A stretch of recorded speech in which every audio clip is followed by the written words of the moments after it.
ఓం శ్రీమాత్రే నమః. ఓం నమో నారాయణాయ. ధనుర్మాసం అనేది చాలా విశేషమైనదండి. ఈ ధనుర్మాసంలో సాక్షాత్తు భూదేవి అవతారమైనటువంటి గోదాదేవి శ్రీకృష్ణుణ్ణి భర్తగా పొందటానికి ధనుర్మాస వ్రతం ఆచరించింది.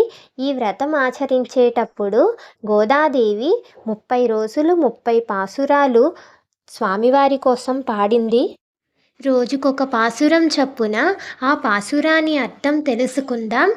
ఈరోజు మొట్టమొదటి పాసురము, అలాగే దాని తాత్పర్యము తెలుసుకుందాం. ఓహో, ఇది మార్గశిర మాసము, వెన్నెల నిండిన మంచి రోజు.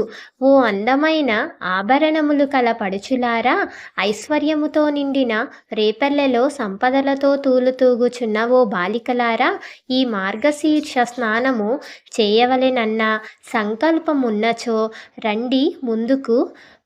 వాడియగు వేలాయుధమును దాల్చి కృష్ణునకు ఏ విధమగు ఆపదు రాకుండా కాపాడుచున్న శ్రీ నందగోపుల కుమారుడును, అందములగు కన్నులతో అలరుచున్న యశోద యొక్క బాల కన్నయ్యను, నీలమేఘ శ్యాముడును, ఎర్ర తామరల పోలు కన్నుల వాడును, సూర్యుని వలె ప్రకాశమును, చంద్రుని వలె ఆహ్లాదమును ఈయజాలని దివ్య ముఖమండలము కలవాడైన నారాయణుడే, అతనినే తప్ప వేరొకని అర్చించని మనకే మన మపేక్షించు వ్రతం ఒకటి పర అను వాద్యమును ఇయ్యనున్నారు.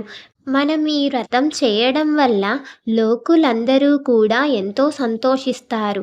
సాక్షాత్తు శ్రీమన్నారాయణుడే ఎంతో ఆనందిస్తాడు అని ఈ పాసురానికి అర్థం.